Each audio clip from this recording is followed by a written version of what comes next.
Fanspeak, where the plan runs deep. The team grind hard, don't eat, don't sleep. From best ball dreams to DFS streaks, they help you print money every single week. No cap, no gimmicks, we breaking limits. NFL bets, yeah, we live this business. Degen Steve, that OG vision. Draft room killers on a lifelong mission. More stress to the Sunday spread. Fanspeak's that voice that's inside your head. Best ball, DFS, NFL bets. They built it brick by brick, no regrets. Fanspeak team, printing money since day one. Fanspeak, forever. Welcome back, everyone, to another episode of Talking Ball with Steve-O Speak. We're going to talk ball, talk specifically some wide receivers today, do a couple drafts, and then I'm going to be on at 3 with Huhamesy, talking even more in depth about the receiver position. I'll definitely drop a link before I go over there. And then tonight, I'll be on with my sister, the return of the sibling showdown. You know, every week, you know, it's fun and entertaining, among many other words to use for it. But we'll be on tonight at 9 p.m. Eastern. So jam-packed day today, but looking forward to it. Looking forward to doing a bunch of drafts. Unfortunately, the war room closed. I was saving one war room to do today. It closed, so I only got 3 in, unfortunately. But there's other things to draft, and we'll get to that in a second. I will start with the wide receiver position. That was, the prompt of the show, and definitely something I think it bears talking about a lot. As we're seeing the NFL change. FK Cooler's in our Discord, and for those who don't know, we have a free Discord. Jump in the link below. He dropped some charts the other day talking about the lack of wide receiver depth and how some people are talking about drafting 2 or 3 receivers from a team to try and get a team's number 2 receiver. And I just don't think that is the best strategy. We can get into that more later as well. But he also talked, and we're seeing not necessarily quarterback scoring points go down, but it's more that quarterbacks are scoring points on the ground with their legs, that there's less passing touchdowns, there's less passing receiving. And also it's just more spread out. More teams are okay having like committee approaches. Also more teams are utilizing their tight ends more and backs out of the backfield. So wide receivers are getting squeezed a little bit. And then with, it's just showing more and more, if running backs stay healthy, you need running backs. There's just no question about that. They just score so many more fantasy points. I mean, we look at, and this is Fantasy Pros. Let me actually bring this up real quick. Wrong thing. And this is Fantasy Pros half-point PPR. Their scoring system is slightly different than Underdog. I think the main thing is like how they judge fumbles. And of course, I brought the same thing back up.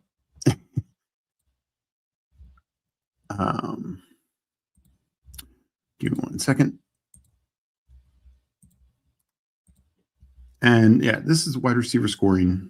Fortunately, it doesn't fit fully, so we need to scroll over, but this is sorted by total points. Puka Nacua, JSN, we know the kind of seasons that these guys had, and Puka missed 1 game.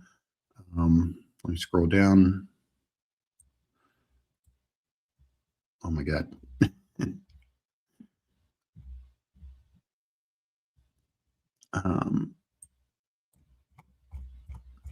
So this is by total points. You 2 guys over 300 points, averaging 19.5, 17.7 points. And you just compare that to the running back position. And, the points are just considerably higher. I don't know why this does not fit in the screen anymore. Used to fit. Must be something with how they've adjusted their website.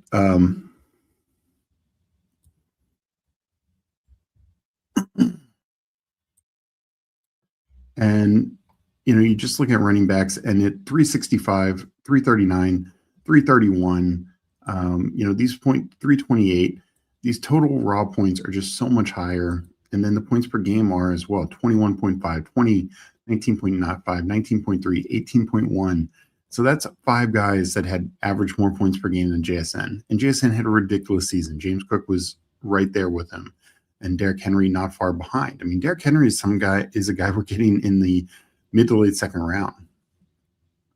And of course, there's every player, there's caveats we can talk about, both receivers and running backs. But you look at some of these, and it's like Josh Jacobs obviously was on to a good pace at the end of the year. He's banged up, and his points per game go way down with this 3.8 and 0.8. Like, if you sort them just to this 22.2, it's a much better points per game. And same with like Chase Brown. If we take out these Jake Browning games in the middle here, his numbers are just so much better. We saw particularly with Burrow, but even with this mid-season bump when Flacco comes back, we just see he's a different running back. So I will get off that for now. Plenty more to talk about there in a second, and get us back to Underdog. And yes, and thank you for all the comments. Steve knows ball, not computer tech. That is 100% true. Yeah, and this is the top 15 running backs outscored all but 6 receivers. And it's just, and this was the same last year. If you break it down, like last year, I think there were like 12 running backs that averaged 15 or more points per game. There was only 5 receivers, or the year before, I'm sorry. But last year, it's the same sort of thing. Like, we just see these gaps get created. And the problem is, this is since this is not salary cap based, the opportunity cost is striking, because if you're taking a first round pick or a second round pick or a third round pick, like, you're not getting the other first, second, third round guys in that area. So the opportunity cost to take even a CeeDee Lamb versus a running back in that range like a James Cook, if Lamb did what he did a couple years ago and was wide receiver 1, it's worth it. If not, you've just massively probably lost a lot of points. And even if it's not Cook, it's some other running back, CMC, JT, later guys like Genty, Hampton, Barkley, etc. So, but the point of this is, where do we want to go receiver? And I still think anchor receiver can be good with the playoff format. We saw, last year's Puka, a couple years ago was CeeDee Lamb, who just had this tremendous playoff run. But as much as anchor receiver is fun, I really think taking 2 running backs early is a better play, like 2 in the first 3 rounds. So I like looking in this like second, third round range for my first receiver. I really like the Pickens, Nico, Chris Olave one. We compare him with a guy like Bijan and Gibbs. We know Pickens has, top 5 upside with the Cowboys' high volume passing offense. We know Nico, 3 straight years, and he's missed some time every single year, but 1,000+ yards, 7 or more touchdowns, including his rushing one last year. If this guy can just stay healthy, the 220 or more, I think is very much in play. Now, the injuries are a factor. He's missed a couple games every year. But then I think you just kind of, the issue that we have is this other group of receivers who, outside of T. Higgins, who, you have to worry about his health and Burrow's health. But outside of T. Higgins, this group doesn't have a ton of upside, particularly right now with not knowing A.J. Brown's situation. I'm more bullish on Ladd McConkey, but we do have to recognize like what happened last year where he underperformed. So I think hitting running back early, even 3 in a row or something like that, is very promising, because what I do like more is this area of wide receiver where running backs start to fall off. And we see it here. I'll just add in running backs. We talk about this teardrop kind of after you get past Scatterboo, where we're taking guys like Henderson and Harvey who just don't feel as good. And yet at the same time, we have receiver options like Terry McLaurin, even Luther Burden. I know some people knock Luther Burden. I generally prefer Dunze to Burden, but I think we should keep in mind, like, Burden started the year injured last year. It was his rookie year. The whole offense got better as the year went on, and I do think that he offers a lot of promise as a year 2 breakout. But in addition to McLaurin and Burden, we have the rookie trio, Dunze, who I just mentioned, and Christian Watson, and these guys in the 50s and 60s. And going into the 60s, guys like Courtland Sutton, the cover boy that we have, Marvin Harrison, DK Metcalf, Mike Evans. Now that we know that he's coming back, these are the guys that I want in this area. I mean, I do like a couple of the running backs, but this is where I want to get, in that, from pick 45 to 70, if I could get 2 or 3 of these receivers, these are potentially all number 1 receivers, have the upside to be alpha, like true alpha target earners. And what I like is they can all just dramatically improve on their current spot. Like Courtland Sutton is one of the best examples. This guy he's going as wide receiver 32. Last year, Courtland Sutton finished considerably higher than wide receiver 32. He was wide receiver 11 last season in total points. And that, I believe, he sat week 18. So it's even better if you only sort it by through the first 17 weeks. Let me just sort that real quick. Yeah, he was wide receiver 9. We're getting him as a wide receiver 32. The Broncos should remain one of the best offenses in the league. And I just think there's too much upside there. So I wanted to go over receivers, and we'll talk more as we get through drafts. But it's these tiers of receivers that I really like in that, like I said, 45 to 70 range. And then the next group, pretty soon right after it, Ricky Pearsall, Alec Pierce, Steph Diggs, QJ slightly, but more Jacoby Myers, and Michael Pittman. Now, Pittman could potentially be traded from the Colts if they bring back Pierce, but I just think there's still a lot of talent and upside there. We're talking, he's only hit 1,000 yards a couple times, and touchdowns aren't always as promising, but we saw the addition of Daniel Jones, 7 touchdowns, 111 targets, 80 catches, slightly less yards than we'd like, but there's enough fantasy value there for pick 90 that I think that's worth paying off. Like Michael Pittman through, I still would say it sort of weeks 1 through 17, was wide receiver 21. Again, we're getting him as wide receiver 43. So there's just so much room for him to add value to our teams. And, he's a guy who consistently, in his 16 games last year, he had, I think 8 10-plus point games.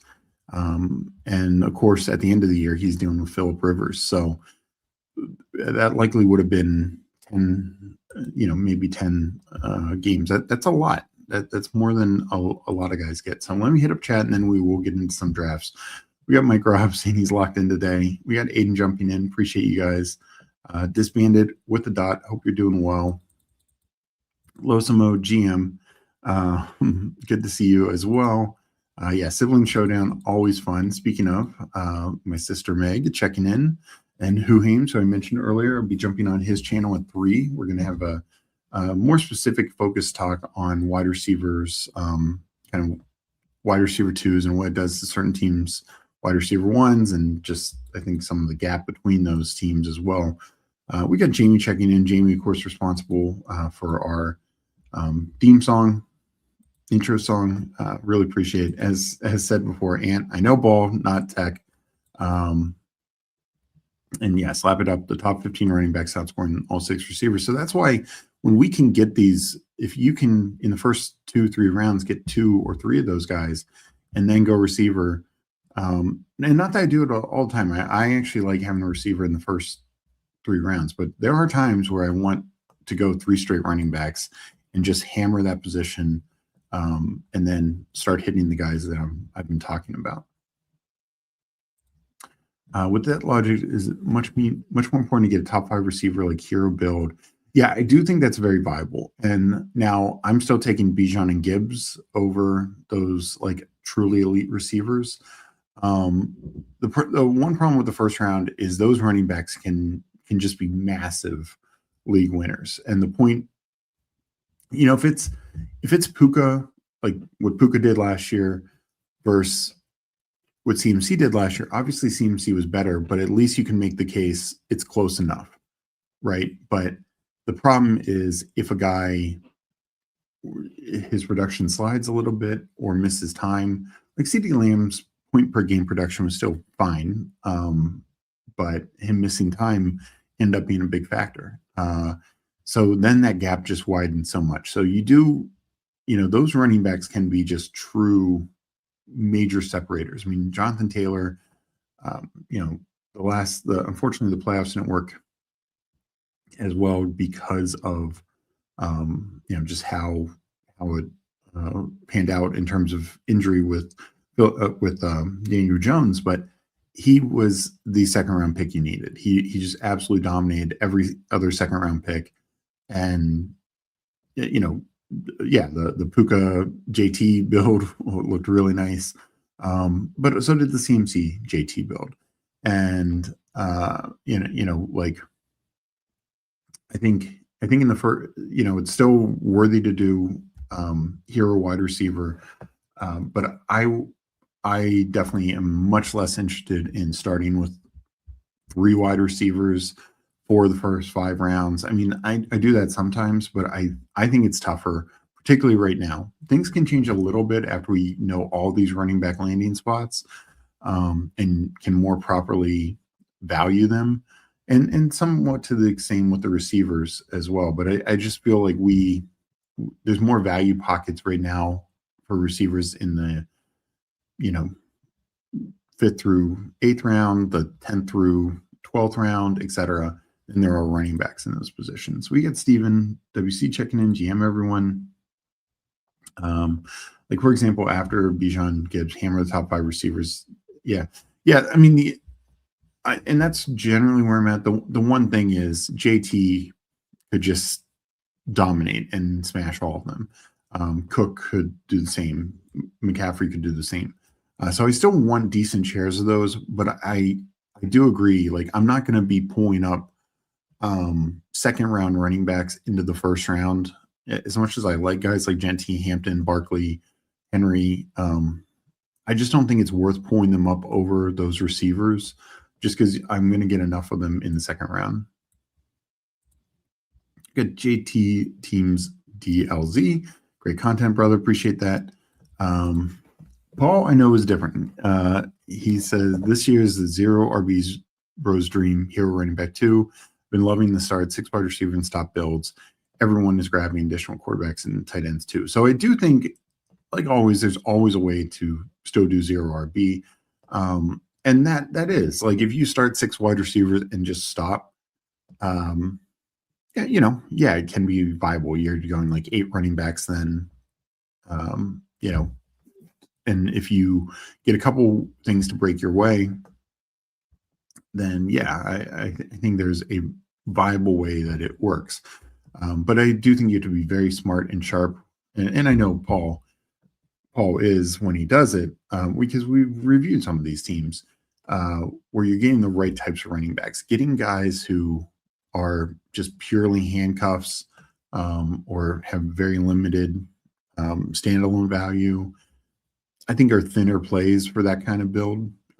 Those are great to, like when you have a core of running backs where maybe they're the gravy on top if that handcuff running back gets an opportunity, or a guy who gets a couple explosive weeks can hit your lineup and raise your ceiling. But if you can't count on them consistently, I do think it's a tougher play right now. Paulino said, "What's up, Steve? Did you see Lance Zierlein's initial grades came out?"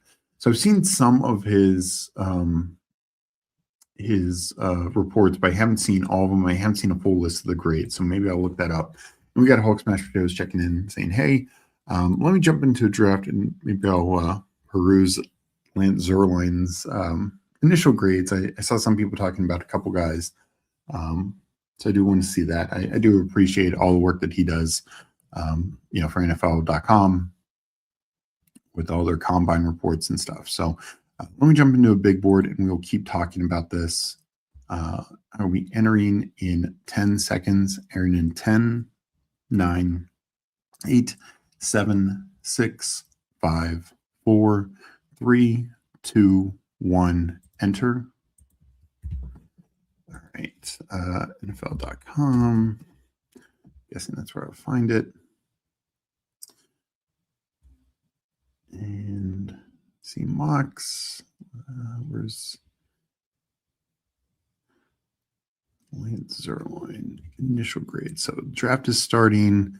Ant's in the 2 spot. Minsu Aiden is in the 4th hole.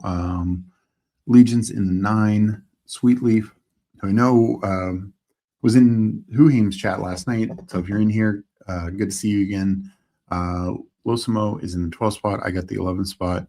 Pocket Aces, I recognize. Not sure if that's somebody in chat, but good luck to everyone as we get our first draft in.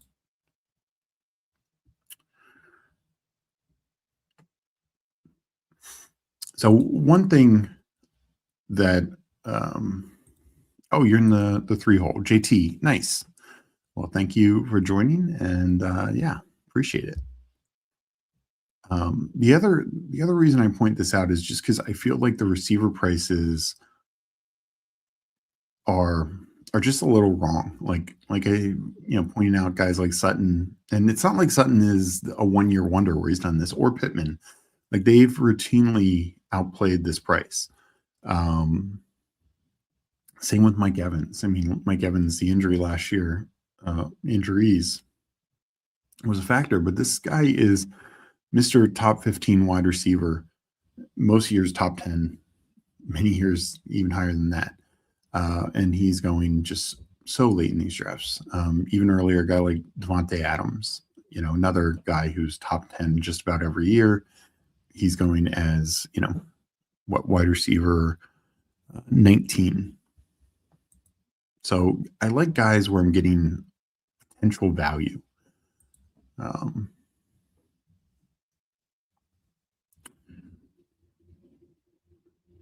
So, all right, Sweetleaf's on the clock. He takes Cook. I will probably look to make this more like a hero wide receiver build. Justin Jefferson, I've moved up to the 13th. So I think 11 is very fine. Achane, Genty would be my guy going by ranks, but I do think assuming the Vikings get a quarterback, there becomes a teardrop between Jefferson and the rest of the receivers. The other thing I like is knowing like this kind of thing, even with Losimo going double running back there, I'm still getting a running back that I like with either Hampton or Barkley.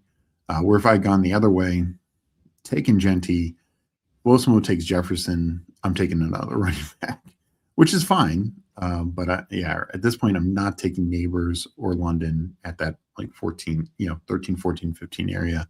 And I'm not real high McBride there either.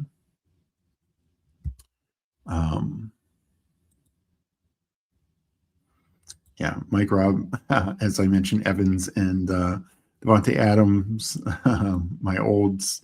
But that's part of the issue is I feel like they get double counted. We knock them for being old, which, okay, they should have a little bit of a knock.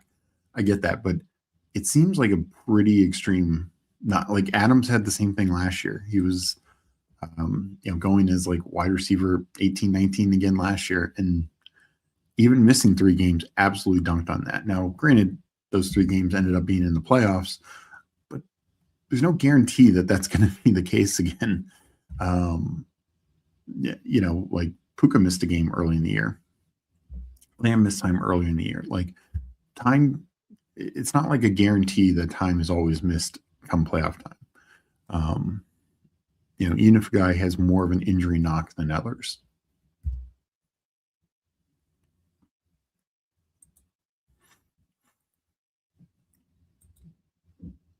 And Aiden say, I think the 6th, 7th feels like the worst to draft in. It seems like after the top 4, you set the tone for the first round. Yeah, I think it's through 6 because I like those receivers and I like JT. I think JT obviously got a raw deal with how the season turned out last year. I mean, he was just on pace for just a monster season, and I just think the Colts are likely to bring back Daniel Jones. I wouldn't be surprised if they bring in another veteran quarterback. Also, it's like a security blanket.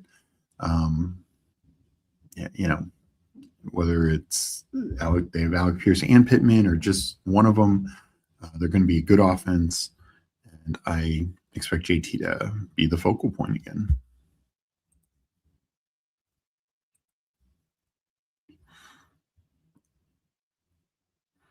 Now, some of these, maybe AJ Brown gets traded to a situation where I feel better. I don't hate AJ Brown, but it's like this level of production, 1,000 yards, 7 touchdowns. I can get that with Courtland Sutton, 2+ rounds later. Pretty fairly guaranteed. So I'm going to go ETN. Maybe I start 2-2. Maybe running back did dry up here. So that is unfortunate. I do like the receivers in this range. We'll see what Losimo leaves me.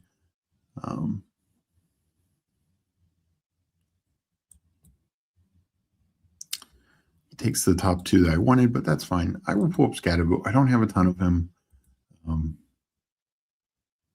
So I go stronger at running back. And the other reason I pull him up is, I'm not coming up again until 59-62. Very possibly both Swift and Javonte Williams are gone off the board at that point at 59. And then you can take Ramondre here. I think it's very defensible, but generally his ADP is now more like 70 range. So instead of it's either a reach for Scatterbo here or reach for Ramondre there. I think you could make a case for either, but I just think the receivers in that range are going to feel pretty good. Guys like Sutton, Metcalf's another one. Missed a couple games, still had 59 catches, 850 yards, 6 touchdowns plus a rushing touchdown. And I think in the Mike McCarthy offense, he can thrive as well. So just another receiver in that range that I really like to target. Hopefully we'll get the news that Aaron Rodgers comes back. I think that is a positive there.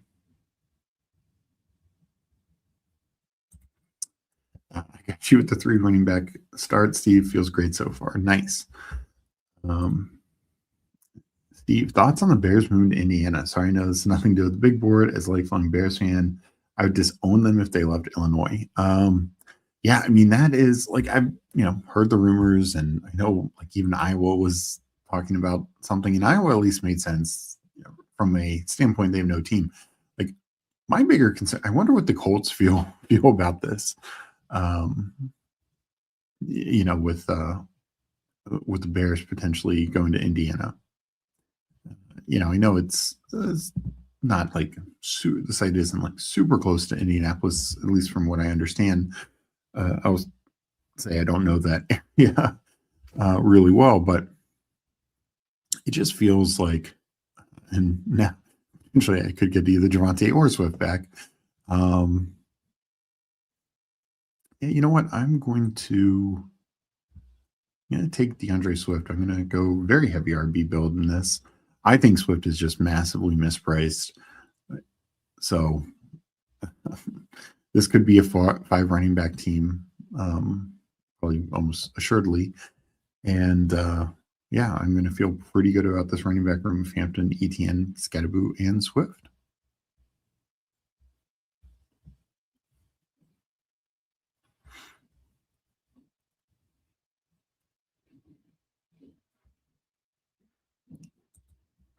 So I will take the cover boy of this, Courtland Sutton. And like I said, 70 catches, 1,000 yards, 7 touchdowns, 80, 1,008. This is AJ Brown production. So I'm going to be quite all right waiting a couple rounds and getting the same level of production. Does Brown maybe have a little bit of a higher ceiling? Sure, but I don't think it's massive enough.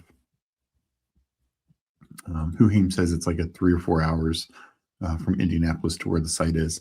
Yeah, that's I don't know. I mean, I'm a Washington Commanders fan. They haven't been in the district since the mid 90s. And of course, right after that, the Ravens came to Baltimore. But that was the thing. Like at the time, Maryland was very much like 100%, a Washington Redskins at the time state, like the whole DMV was Washington, and also helped that they were coming off a tremendous 70s, 80s, and early 90s. But then, Dan Snyder takes the team. They go to, it was a very terrible stadium, and moved to Maryland. And it just was probably never the same. Didn't help with the Dan Snyder era and how he ran the team into the ground.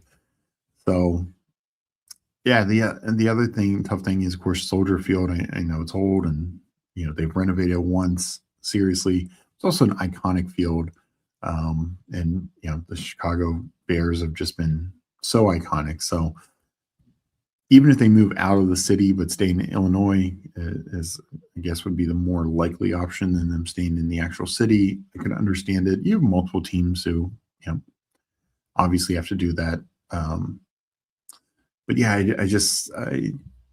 I do feel bad for those Bears fans, and it does just feel weird for a state like Indiana.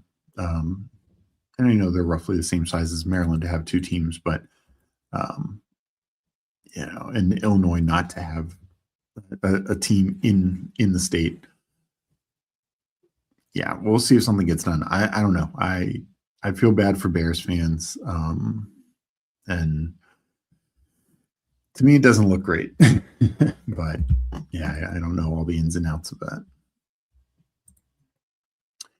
Daniel Jones makes it back in time for the start of the season. Shortly after, how effective do you think he would be coming out with an injury? Seems like he might be hindered some. Yeah, let me make these picks, and then I do want to answer that.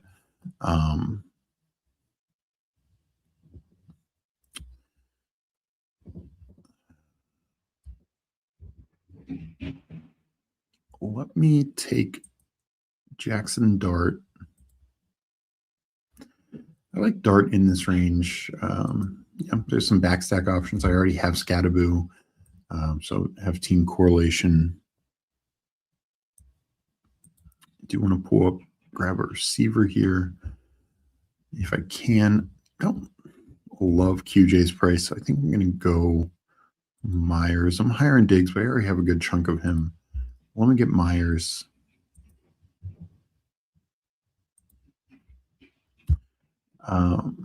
And I'll go to the board and get back to chat. I did like Losmo taking the Mahomes and Worthy pull up there. That actually feels right. I think that's where Worthy should go. I was considering him over Myers, but I like what Losmo did there. I think he could be hindered some. I honestly wouldn't be surprised if he's not even ready for week one. So that's why I think the Colts, my guess for the Colts would be trading away Anthony Richardson, whatever, you just get that distraction out of the way, kind of similar with the 49ers and Trey Lance a couple of years ago. Like maybe Richardson can have a future, but it's not going to be next year. It's not going to be with this team. I think that's pretty clear. And I think you go and, you still have Riley Leonard, but I think you bring in a veteran. The ideal, I don't know how well he liked it, but he was just in the system a couple of years ago. Joe Flacco, I think, would be the ideal. I could see them, they could be a team that trades a late round pick for Jacoby Brissett. I mean, the Cardinals could move potentially both Murray and Brissett. Brissett was with the Colts years ago. But I could see that. because I do think you need a little insurance for Daniel Jones. So that's my expectation. And then you also hopefully Riley Leonard just second year in the system. But that's how I would approach it.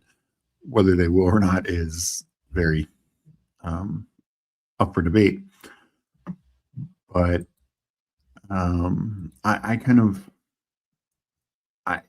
I think there's a slight worry of Daniel Jones? Yes, but I know they used him a little bit with his mobility early in the season, but that wasn't as much as I even expected it was going to be. So I'm going to guess he's just more of a pocket passer. I think it's good for, particularly JT. And this is also why I'd keep Pittman, even if they can retain Pierce. I think Pierce is a good weapon for sure, but I'd keep Pittman because Pittman and Warren, and down to an extent, but they can own that intermediate area of the field to just get the ball out quick for Daniel Jones. So that's how I would approach it. I'd hate to see them move off Pittman just because I think they should kind of go all in this year, and in an extent they have to. Let me take a Denzel Boston share here to help catch up at receiver. So I got 2 quarterbacks now, 4 running backs, and now 4 receivers. This is not going to necessarily wow anyone from a total team wide receiver room. I like the value that I'm getting on these guys. We'll probably go 9 for sure. So, yeah, I definitely am going to have a little concern on Daniel Jones. And same with Mahomes. Mahomes could start a little slow as well. But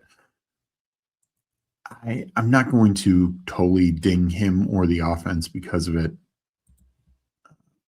And who Haynes, you might get the same question later today. Gotcha.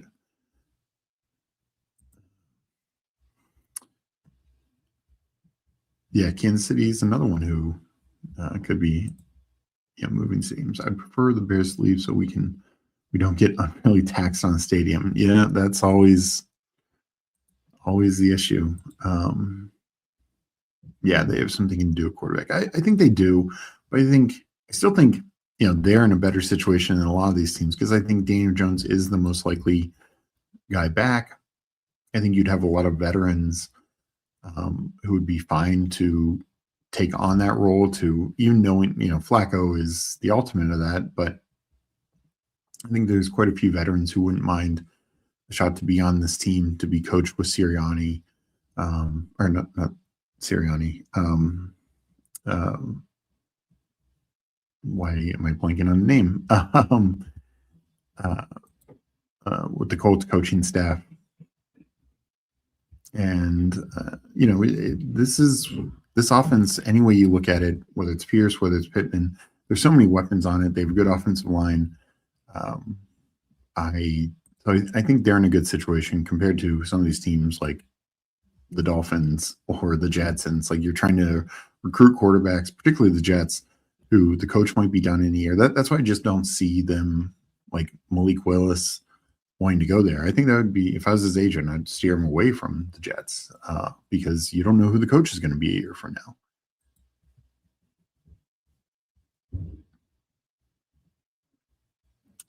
So coming up here, could start to look tight end. We sort by ADP. Don't know if I'll go Shuck, but I like that he's fallen. That's into a range where I start to get interested, but I'm going to go Debo to keep building out, and Shuck goes. So I'll go Debo to build this out.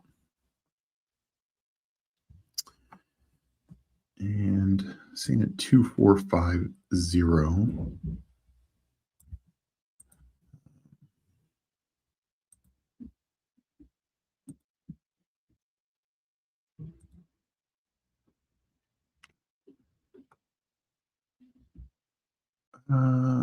Let's see. I'm going to actually pull up Kyler Murray and just be done at quarterback here.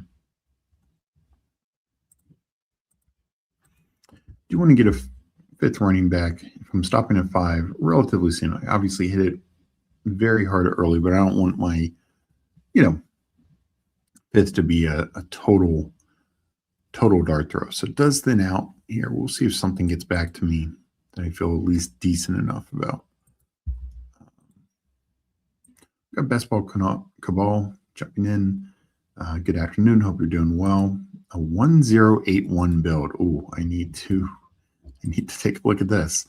1182. So pocket aces here. Lamb, London, Olave, Adams, Tate. So that's the other thing. Like, similarly, Legion started the same number of receivers, but as he said, he's going to stop. So this team did not. They kept getting Diggs, Addison, and Reed. Jonah Coleman, their only running back. George Kittle, their second tight end to go along with Harold Fannin, and Drake May. That's a build. That is a build. I don't know what to do with that, to be quite honest.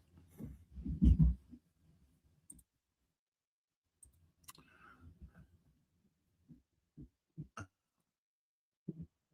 right, so I'm sitting at 3, 4, 5. And, just going back, like that build, it's not going to get thrown out or anything. So, yeah, hopefully they have limits and they're not going to take a 9th or 10th receiver.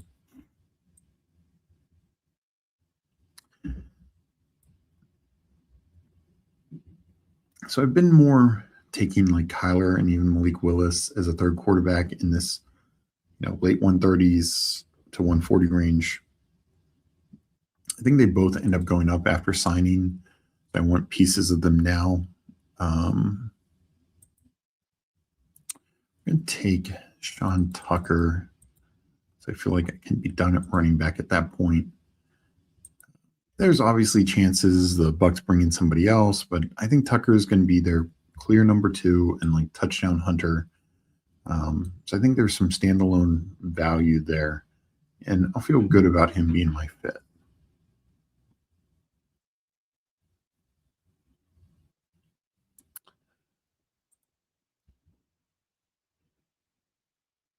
So we're seeing Travis Hunter fall some.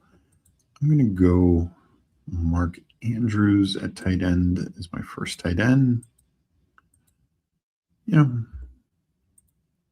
make a case for Hunter and a 9 wide receiver, be it Build or Goody or, Pat Bryant. But I just think tight end like Mark Andrews, another guy who I feel is being, just undervalued.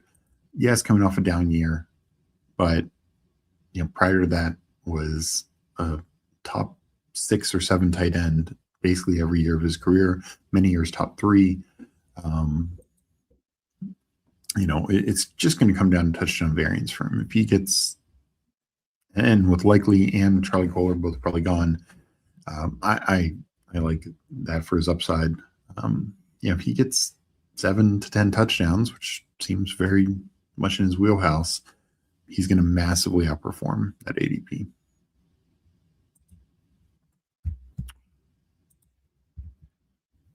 So 3-5-5, done at quarterback, done at running back, just kind of looking at wide receiver and tight end from here on out. And we got a few picks before we're up again.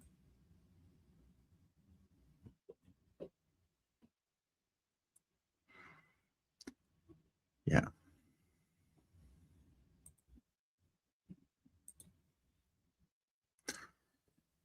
This is going to be an extreme 0 RB build. 3 tight ends and 8 receivers with only 1 running back.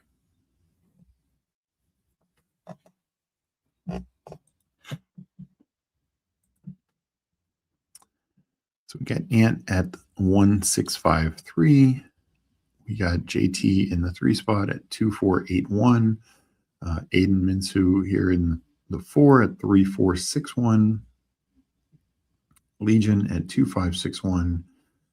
Sweet Leaf, not sure if they're in there, 3551. I'm at 3551 as well. And Losimo is 2552.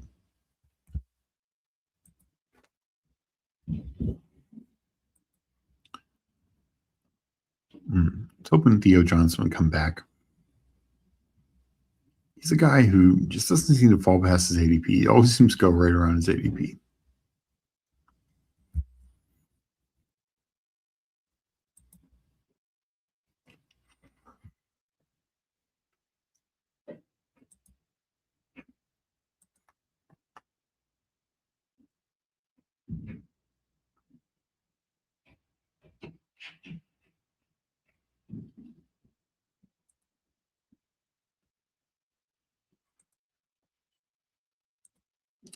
So I'll grab AJ Barner for another starting tight end.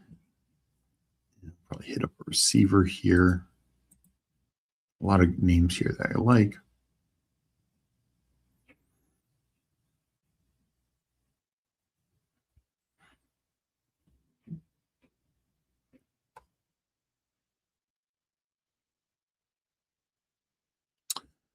So Pat Bryant, Surratt go. I think I'll go Trey Harris just because, well, I like Tesla and Mitchell. Harris is just as good of an offense as Tesla potentially. And I think there's paths for him to be like wide receiver 2 on the team where, Mitchell, maybe he's wide receiver 2, but it's probably bad offense. And of course, Tesla, I think that's just a much tougher path with ASB and JMO head on. Yeah, that is quite the hero RB build. I think likely could have a huge riser potential and still get him in the 170s. Yeah, no, I mean, I think likely, I see both sides likely. Like he could, if he goes to a team that, gives him good money, has a pretty clear path, I could see him being very heavily involved and pan out. I also worry that because likely is not like an every down tight end, his price might be where a team values him as, yes, kind of like the way Broncos did Evan Ingram last year.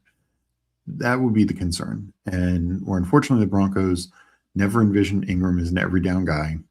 And yes, his touchdowns could have been a little better, but he just wasn't on the field enough to be massively fantasy relevant. So landing spot will be very dependent for likely, but I think still taking him in this range is fine because there's some landing spots where he ends up where he should go is like in the 130 to 140 range. And then even like some of the more negative landing spots, trying to think of one off the top of my head. I can think of a couple, but they don't necessarily have them like the Packers, but I don't think that they go that route. Or the Lions. So like even the ones where it's negative, like he'll go in the 190s. Like if he falls, it's not gonna be a massive concern in my book. All right. So tight end dries up. Let me get that here, and then I'll just make my last 3 picks all at the wide receiver spot.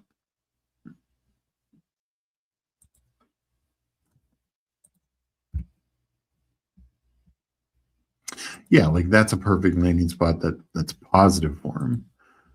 Like I said, like he goes there, he should go into like the 130s. So we'll take an Io Manor shot here.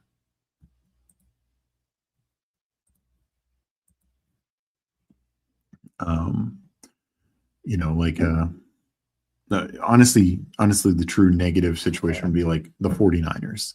If the 49ers are like, hey, this is the first time forever we've had money to spend. Our championship window is still now. Kittle might not be 100%. Yeah, we have Jake Tonjes, but he's cheap. Let's bring in likely, give us another weapon. And then when Kittle comes back, it like nukes likely a bit, like that would be the negative, a negative spot. But like I said, I think it's extremely fine to be taking shots at likely in the 170, 180 range. And I do, I try and say this every show, but with 16 new offense coordinators plus coaches, 21 new offense coordinators, 5 of them are on teams where the coach is retaining the play calling duty from last year. One of those is the new coach, of course, Joe Brady in Buffalo, but that's a lot of potential turnover, like how these teams offenses are viewed, how, like a team just or wait, let me go to the board so we see that going. And so, just a team like, my Washington Commanders, I mean, they promoted from within, but I don't think they, for instance, at tight end are really high in Ben Sinnott. So they are probably bringing in someone where, another situation, they might not look to do that. But with so many new offense coordinator changes, they want to put their stamp on the offense and get their type of guys, their type of players. So, we'll see how much input David Blau has for a team like Washington, but I would imagine quite a bit because they want to ensure Jaden has the best possible chance to succeed. I don't think they're going to go with the Ben Sinnott as their top tight end. All right.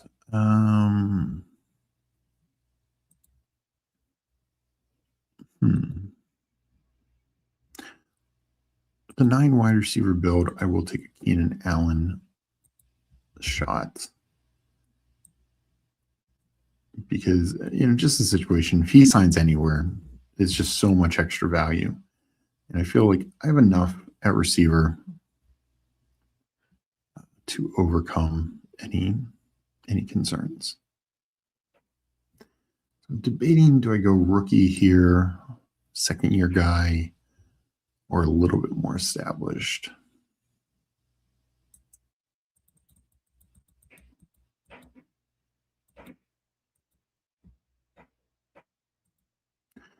I would take a Darius Slayton shot in here. Disappointing year, had some bad drops, had a couple hamstring issues, but he's under contract. I don't think they cut him.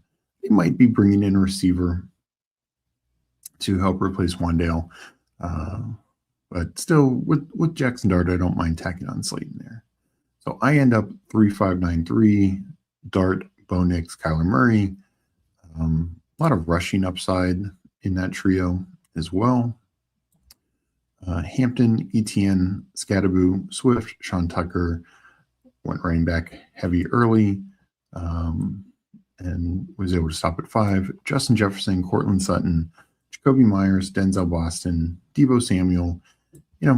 Yes, I only got 3 wide receivers in the top 100 picks, but Boston I think can be fine value. I think Deebo's good value as a free agent who could land in a nice spot. And then I tack on 4 wide receivers late. Trey Harris, Alec Manor, these second-year guys who I think could merge to much bigger roles. Keenan Allen, a little bit of risk. This might end up only being a wide receiver team if he retires, but if he comes back, I mean, we're talking his ADP, basically anywhere he goes, his ADP should be no worse than 160. Like I'd be hard pressed to find a spot that, like, even if he goes to a stacked, like if he went to the Rams, would not be a great fit there because he and Puka do so many of the similar things, and Adams as well. But just that offense is so good that we take him somewhere in the 160 range, and just about anywhere he's going 160 or above. So I'm okay with banking on that kind of value. And then Slayton, kind of an insurance policy type pick as well. Mark Andrews, Barner, Pat Fryermuth, I think is a pretty solid late round tight end room. Let me check in the other teams. Ant 2693, Josh Allen, JJ McCarthy, In my only concern would be if McCarthy doesn't end up starting, you're down to a one quarterback. It's the best one quarterback to have, but you just run that risk, and particularly like with the bye week, like taking the 0 can just be tough to get out of the spot, even if Allen has just a monster playoff run.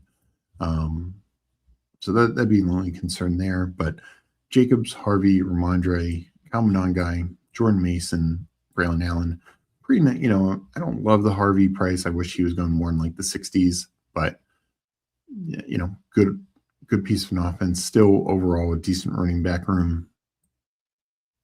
Chase, DJ Moore, Khalil Shakir. So kind of went with the anchor wide receiver build, and through this volume at it, a lot of guys. I mean, some like Moore could get traded. Jennings free agent, but guys who could be there.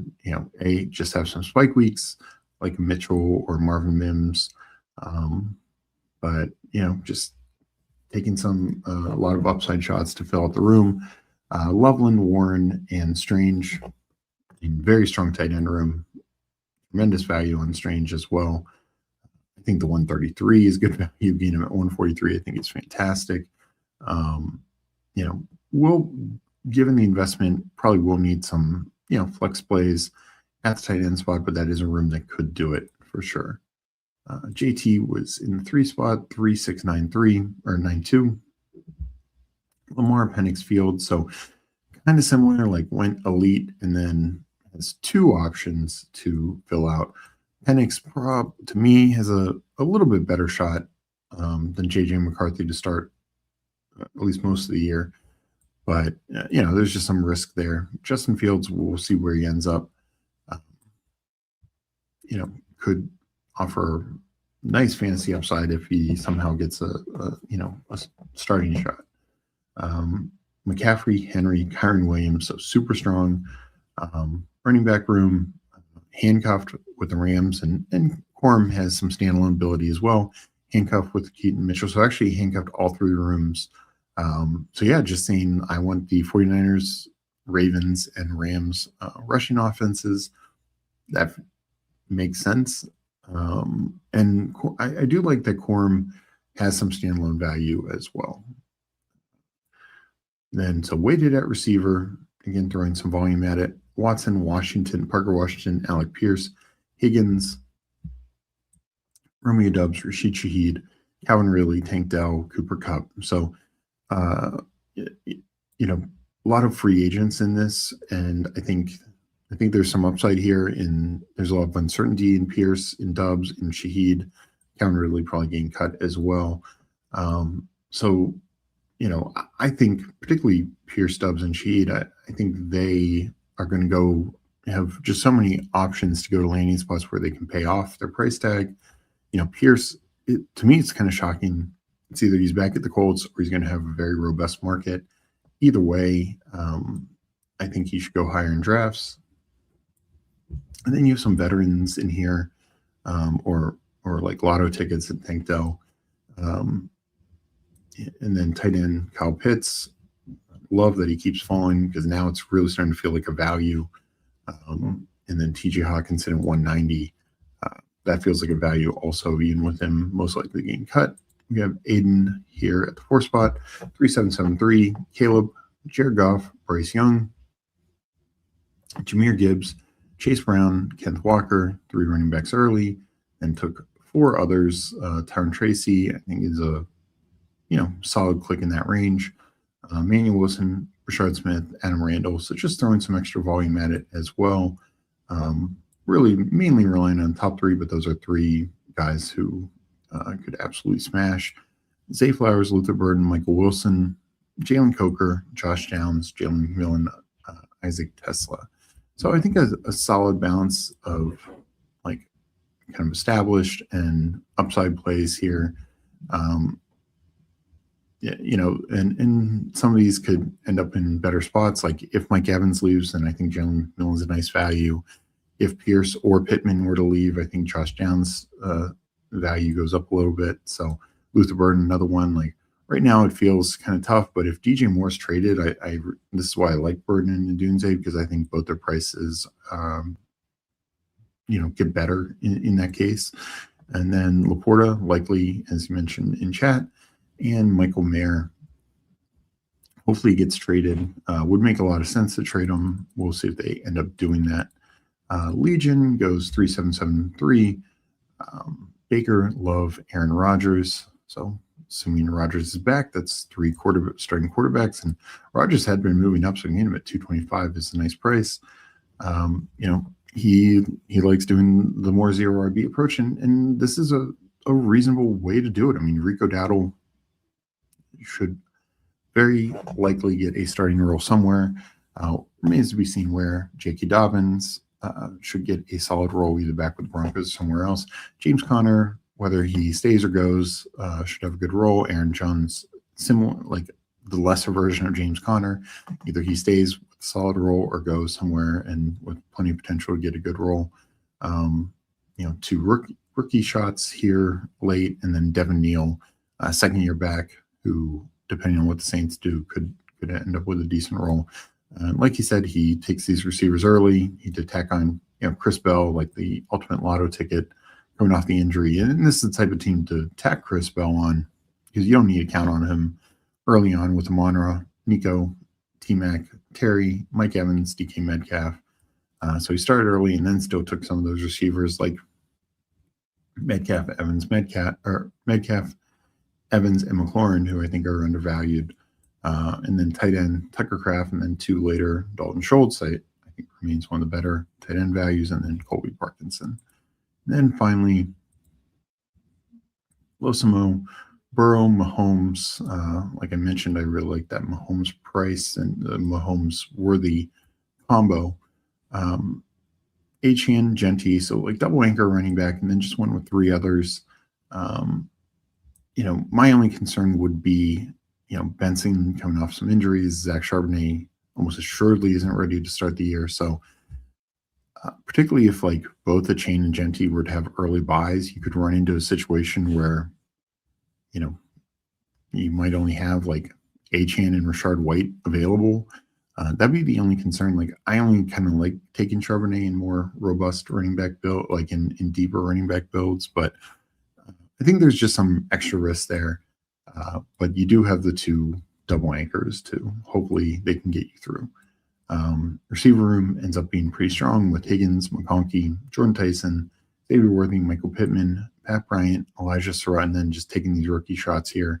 Surratt, Jacoby Lane, Chris Brazell, Ted Hurst. Surratt, I think there's a lot of safety there, and then these are some of the biggest upside plays in Lane, Brazell, and Hurst. Then Kincaid, Ferguson, and Mason Taylor, so 3 tight ends. Kincaid and Ferguson, I like the prices on both of them. And I mean, Mason Taylor is second-year guy.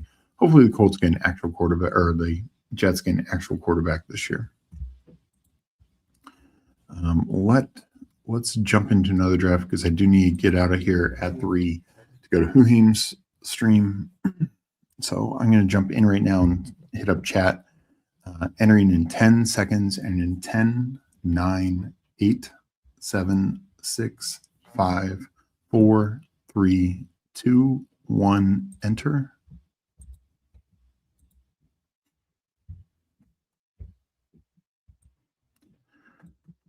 Likely seems like a Commander or Panther. Yeah, I mean, I think those are very, very viable options.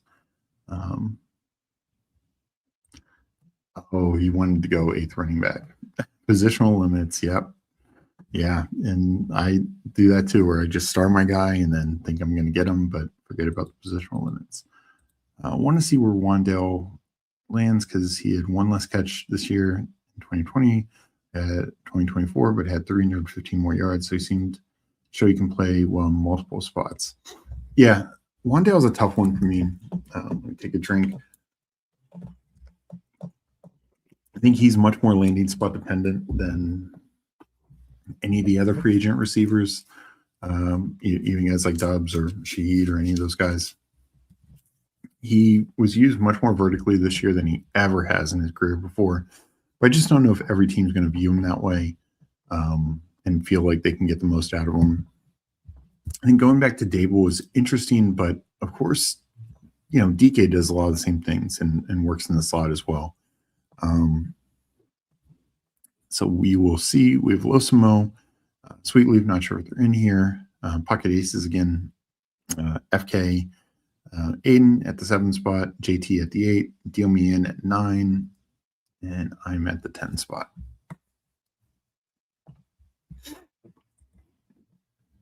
So I want to see, I still think Wandale's best position is primary slot. The fact that he can be a bit more vertical from it is nice. Just not sure how sticky it is. So it's probably somewhere in between, to be honest. And for me, it's all going to come down to the landing spot. Oh, thank you, JT. Of course. Thanks for joining chat. Yeah, you're in the 8th spot. Yeah, so we got a lot of people in this draft. No sniping, no promises.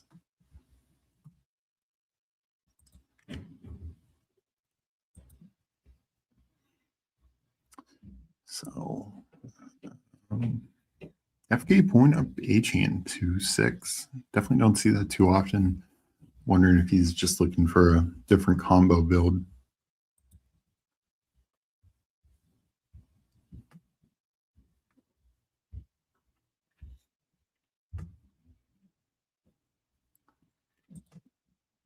Okay, don't really get JT at 10. I will take it.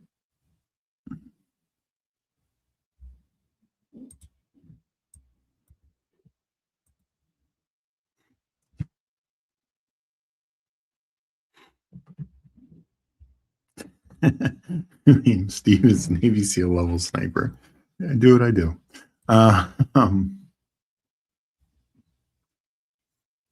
I also am notorious. I mean, especially when I'm on stream here, like I'm not looking at what you are building out. Like I'm focused on my my team and my priors on these players. So like if you have a quarterback and you think you're trying to push the receiver, if I love that receiver, I'm just going to take him.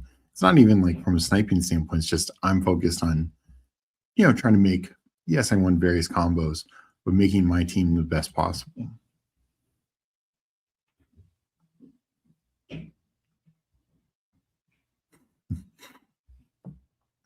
Mike Rob asking, you need help, FK?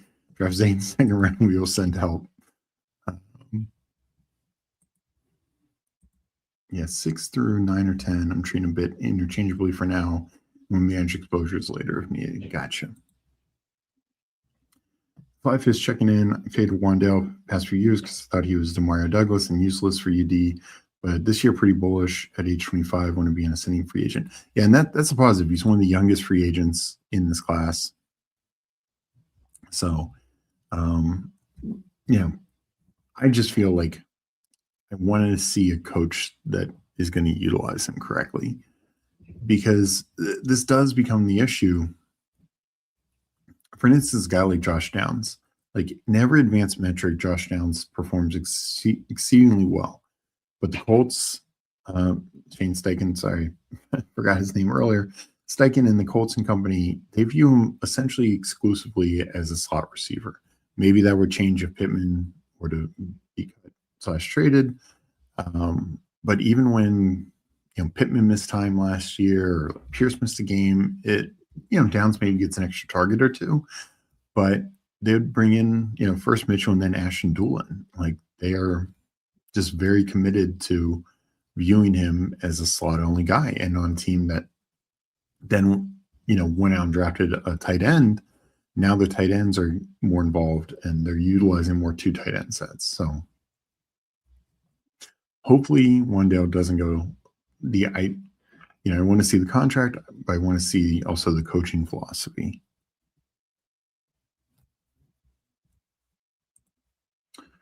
But no, I'm not taking a ton of Wandale right now, just because even if he moves up, like even if he gets a great location, I'll take it. I just want to see it a little bit more before I invest too much. I think guys like Romeo Doubs and Shaheed are more scheme neutral. Like Romeo Doubs, he could actually fit like a power slot role. He could play outside. Like we know he's a little bit more versatile, and maybe he ends up in Pittsburgh with Aaron Rodgers again, or maybe he ends up I don't think back in Green Bay, but right, let's see. I'm coming up on the clock here. Sorry, JT Barkley. I will go T. Higgins here.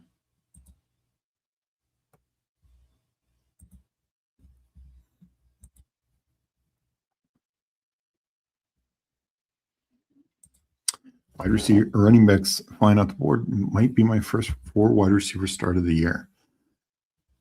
Yeah. And I'm back on the clock.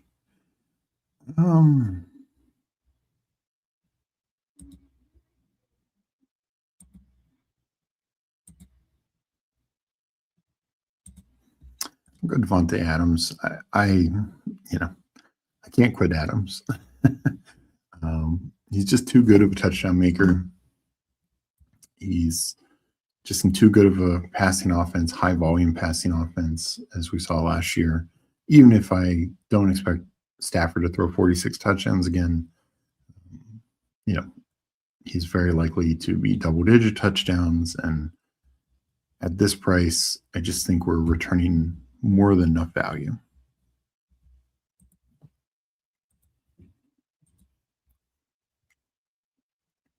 So this one is still more balanced. Like it could still end up being a 5 running back team, depending on what the next couple picks are for me.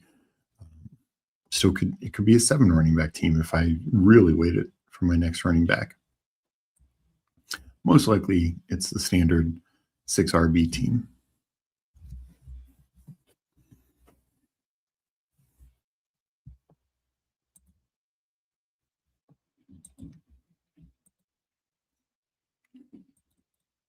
But just that was another pocket. Didn't get a chance to talk it through. The wide receivers in the pick. Well, kind of starting with Worthy, but Worthy, Addison, I'm a little lower on, but Boston, Wandale, Juwan Jennings, Khalil Shakir, Chris Godwin, Coker, a bit more indifferent on, but then Jane Higgins, who I'm higher on, Concepcion, who I'm a little higher on, Debo, who I'm higher on, and Romeo Doubs. That wide receiver kind of essentially ADP 100 to 1, I'll say 140, just because Shaheed's there as well. I like a lot of those guys. And, if in that, 4-round range, if I get 3 receivers, I feel very good about that. Now, granted, there's a lot of quarterbacks in that range as well. But just a lot of receivers, 1 or 2 who could potentially be number 1s on the team, but more likely just solid number 2 receivers. And I feel like we're generally getting them at a discount.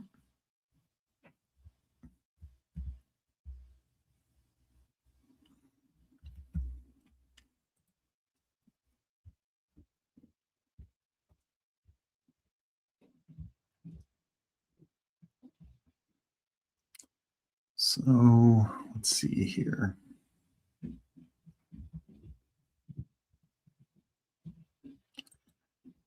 I will take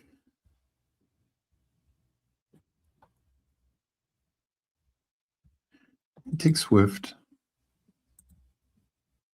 Get my 3rd running back. A lot of receivers. Also could take Burrow at 63.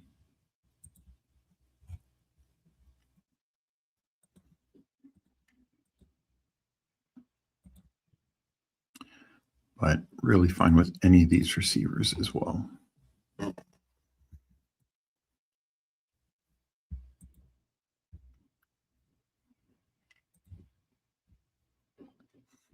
Ian, good to see you.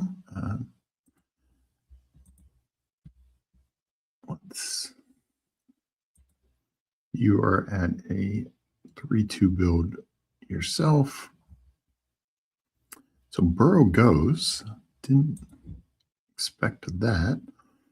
But yeah, we'll take a receiver. I would do Marvin Harrison. Talked about this also, these third-year receivers.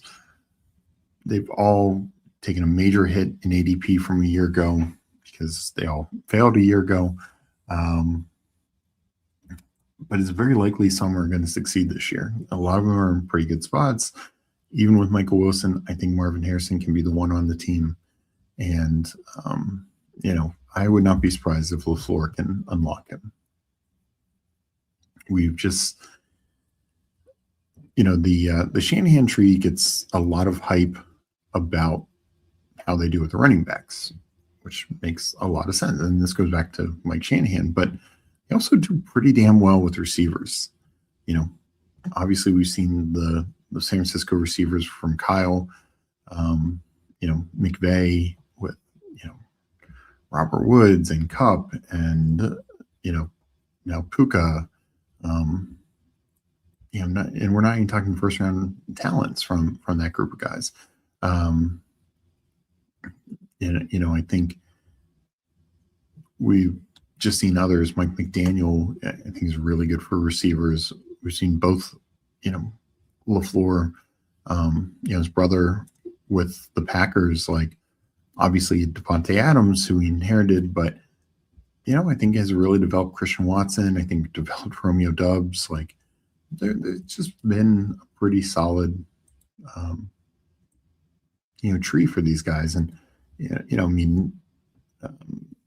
more of a branch from McVay, but that's where the latest LaFleur comes from as well.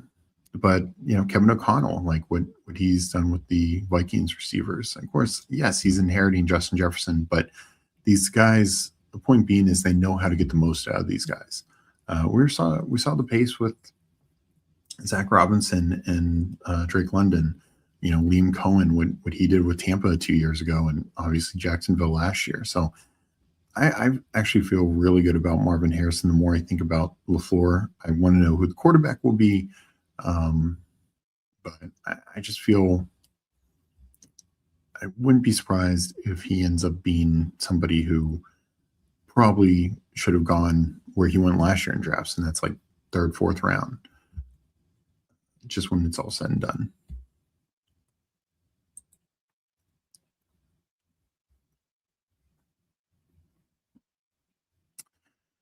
So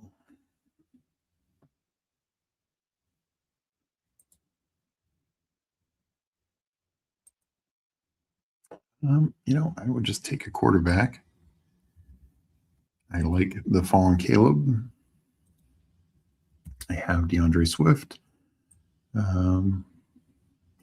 Not even prioritizing DJ Moore just because I think it's unlikely Moore stays in Chicago. But I just think that value on Caleb is too good.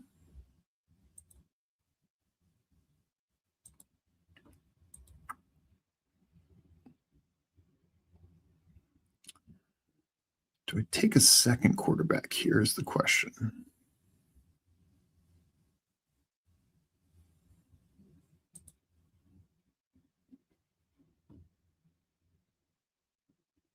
I'm going to go Diggs. Still needs to figure out the legal situation, but I think he's fully back with New England, and at worst is their number 2 passing option. His touchdowns were late last year, but everything else was good. 85 catches, 1,000 yards. I think as a fourth receiver, that's a pretty solid option.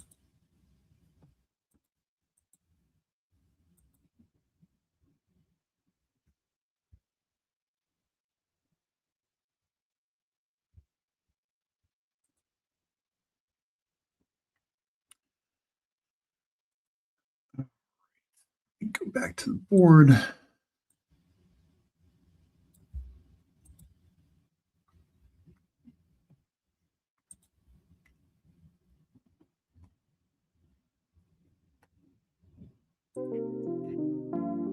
background music. And we'll see where we're at. This is definitely, I considered taking Tony Pollard there. The more I think of it, the more I think the Titans just run it back with Pollard and Spears. I think this is what they should do. But as I mentioned before, like so many coordinator changes, we'll see. I mean, Dable obviously coached against Pollard plenty in Dallas, so I'm sure he's fairly familiar with this game.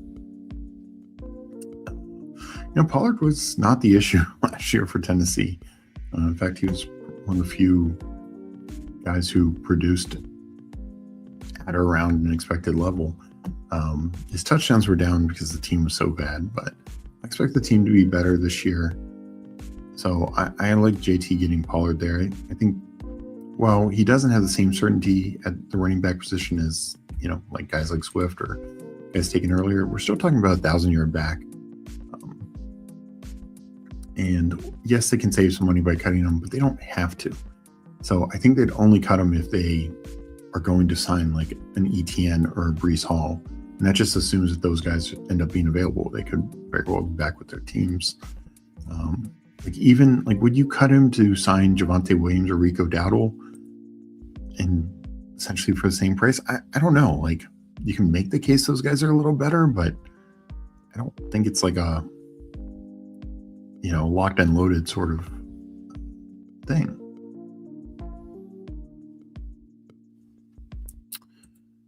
So speaking of Rico, I think he's an interesting pick here.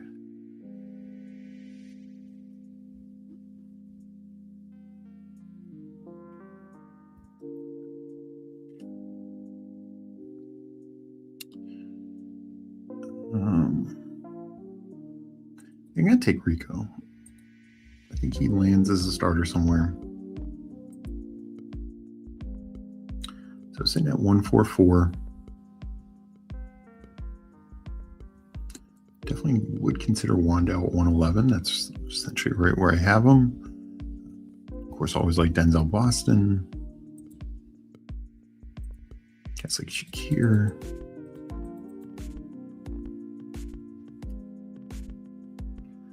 Thin at quarterback. But I'm okay waiting. I don't really have much Wandale, so let me take the Wandale shot here. Yeah, back-to-back years of 140 targets is pretty wild for Wandale.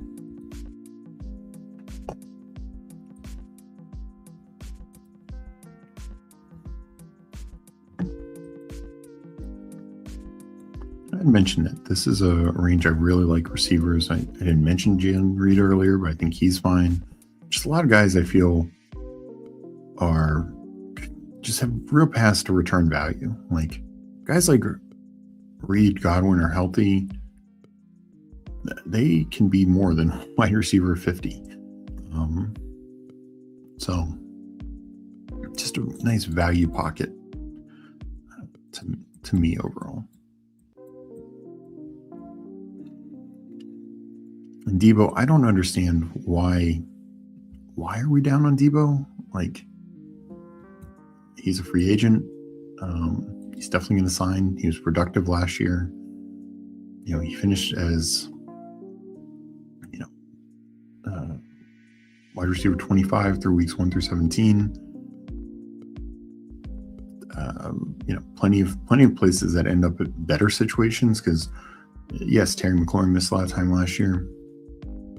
So Jaden Daniels, the offense as a whole was just way down. So, he could, he's back in San Francisco or Buffalo doesn't make sense to him, but I could see quite a few teams getting Debo and him being a pretty big upgrade to their room.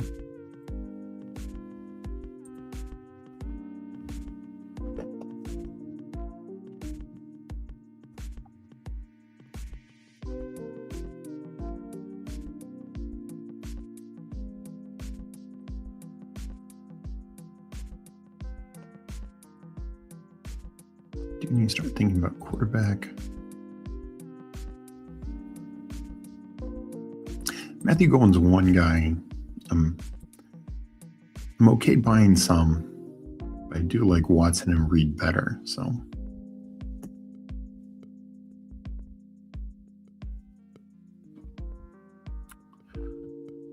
yeah, we'll take a Debo shot here.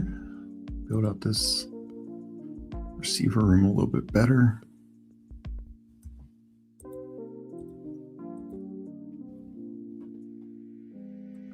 Question is, do I push quarterback again or grab one here? I think I maybe take Dobbins. I think I would have considered Mendoza, but I'll take Dobbins here. A little deeper running back. A lot of times I'll take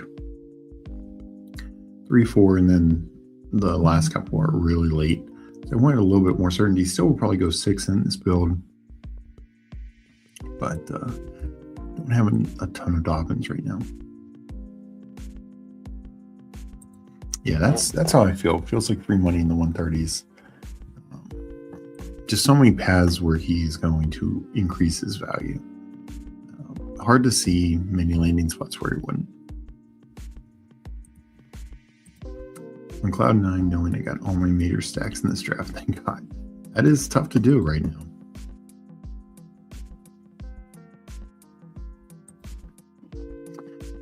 I think it's simply an age thing. 30-year-old gadget wide receiver, his scoring nosedived. I mean, I guess, and maybe, just watching him, he got tackled on the 1 or like inside the 3 multiple times. So I just feel like some of that was just bad variance for Debo. And I think a lot of it was just situationally, just how the Washington offense played last year. Like they played bad. Like even when Jaden played, he played bad. So it wasn't a Debo thing. I just think they were, and that's why the team moved on from Kingsbury, right or wrong.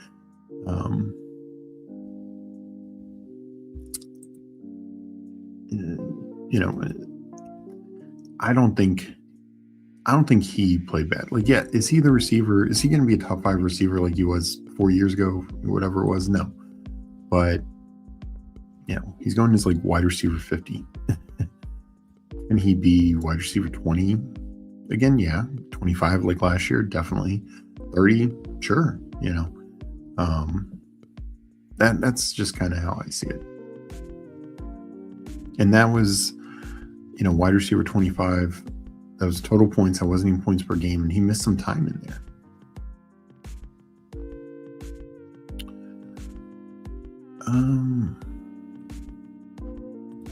Quarterback's falling off the cliff. So we would just take Mark Andrews.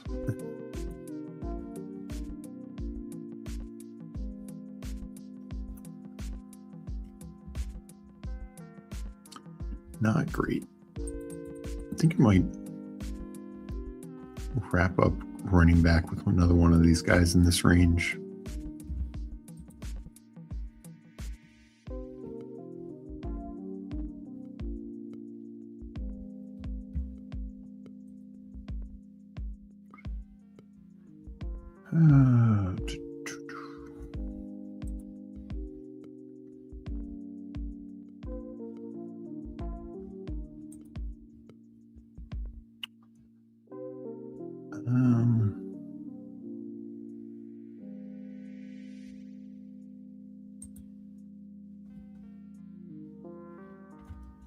I'll take Aaron Jones. Wrap up running backs. I'm done at running back. Just looking at 3 positions now. Daniel's injury related. Yeah, I mean, just let's say Debo up. He first 2 games of the year, he had 19.1, 13.9 points with Daniels, then a down game, 3.9, but then the next 2, 17.1, 19.6. I know Harry got injured right around there. Then a couple down games, and he also missed the game. And he had, a couple weeks, then 10.9, 17.2, 10.3 week 17. that was with Mariota as well. Like, yeah, there's some down games in there, but it's just like, to me, he's, like, I understand he doesn't have the upside for top 10, top 15, but it's just, is there a big difference between Debo and DJ Moore? Like, I just don't know if there's a massive difference. Like, now Moore probably has a little bit more upside, particularly if he were to say go to the Bills, but I don't know. I just don't see a huge difference between that. Or honestly, as much as I talked about Michael Pittman, like, I think Debo is kind of a lesser version of Michael Pittman right now, or slightly lesser. So yeah, I just feel like there's a big pocket of value there where he probably should go more like pick 100 range. Yeah, if he goes to the Niners, I think he goes back up. I don't know. I just feel like a lot of places after Doubs and Debo go off the board, it feels like a bit of a drop off at wide receiver. Yeah, I mean, I had Shaheed to that mix, but then I do feel like the next couple rounds, I'll make my picks and then I'll go to the board and look at it. See where I'm at.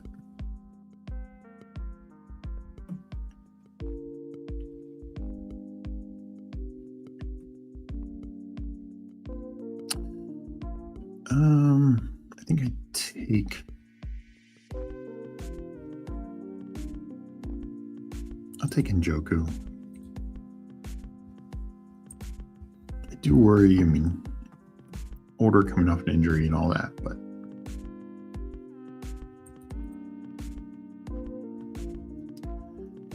yeah, quarterback has gotten real bad. Yikes.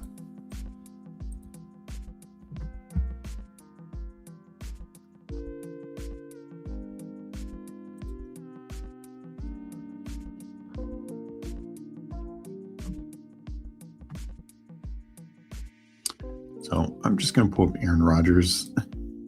I need quarterback. I think he's starting more than some of these other guys.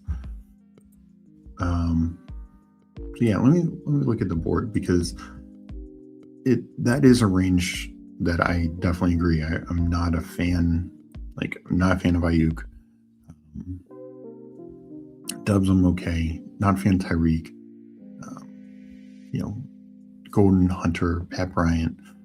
Hunter, I think he should fall more to the 160 range. To me, still a lot of upside there. Still paths where one injury happens, things just flip on its head. Downs, we'll see what happens with probably the best situation for him is if Pittman gets traded and they attempt to give him a bigger role. But no, these next couple of rounds, I have very little. McMillan, Judy, Booty, like there's paths where it can pay off. Like McMillan, if Evans is gone, McMillan is solid price then. Problem is, if Evans comes back, then I mean, there's just not a lot of paths for McMillan to pay off. Franklin, I like. The Ridley, Mitchell, Dell range doesn't feel great. But when it picks up again, is like Surratt, Tucker, DK, Cooper Jr., Trey Harris, Horton. I like that range quite a bit. Not a fan of Zach Branch right now. Took him a little early, but I'm gonna wait. He needs a nice landing spot. I would like to see him go more in the 200s, and then I'll consider him a bit more.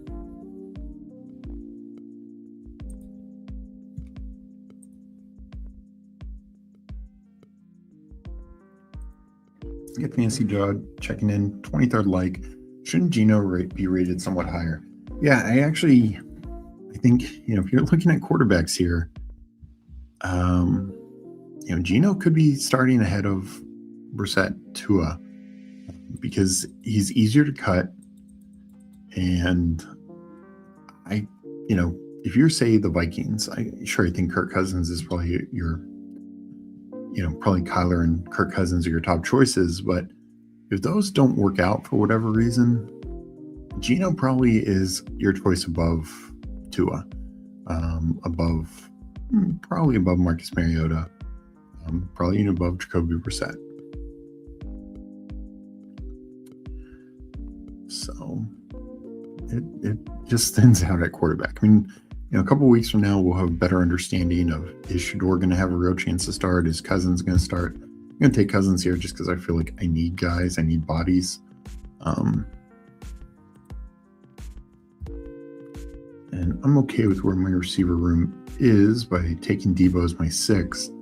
I still will tack on 2 more, but I think that's a pretty strong receiver room. I'm done at running back, done at quarterback now.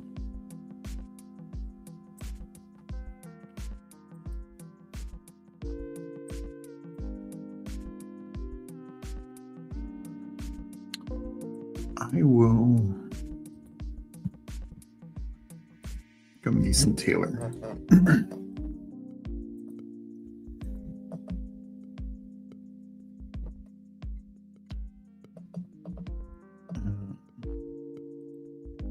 So Hugh Haynes brings up the point. It's not a guarantee that he gets cut. Raiders have a ton of money.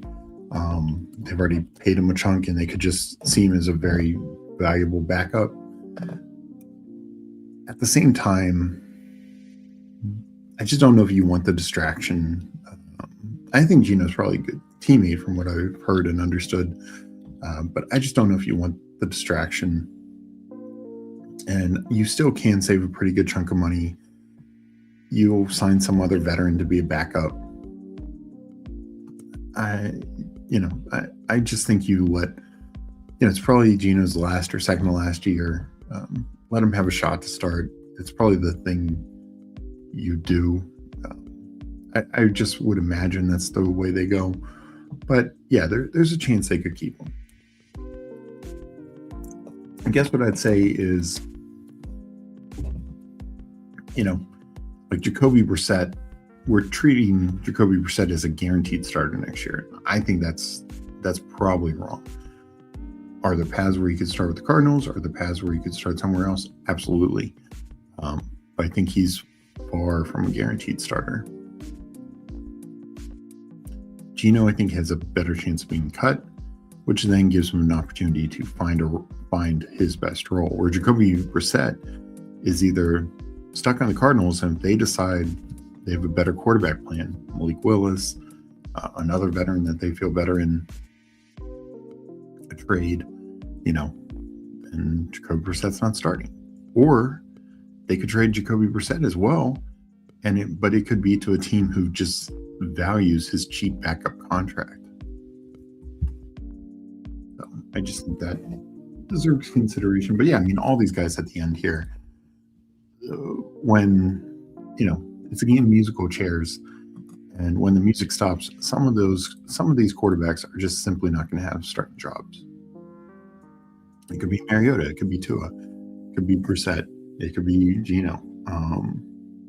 I don't think Mac Jones ends up being traded just because I don't think a team's going to spend enough. In the last draft, somebody took Justin Fields. Jets are likely to cut Justin Fields. Maybe he ends up with the starting job above, some of these other guys. There's only 32 jobs out there, and we feel pretty confident about like 24 of them. So, but saying that, like some of those 8 we know are going to get filled by certain guys. Like Kyler's going to fill one of them. Malik Willis should fill one of them. Daniel Jones should fill most likely the Colts job. Aaron Rodgers, if he's back, is filling the job. So then it really thins out. All right, going wide receiver here. Take a ton of Jeremy Renard, so I probably should mix it up a little bit. I'll start with Malachi Fields.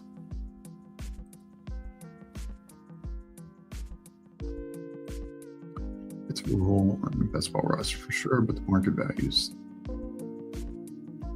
and consistently is declined. I mean, I get that.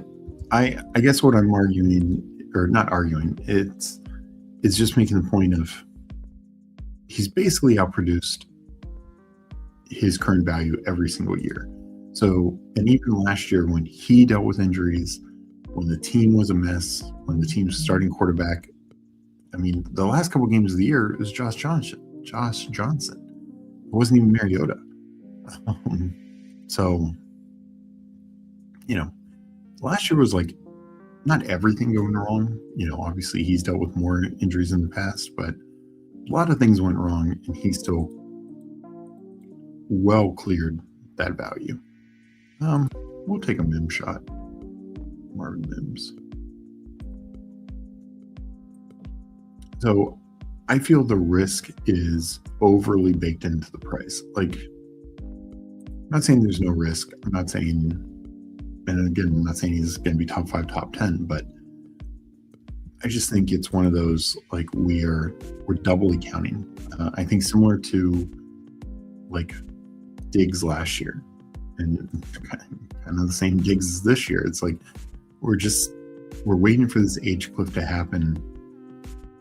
And yeah, it will happen for some guys, but I just feel like the path to positive production value is fairly clear.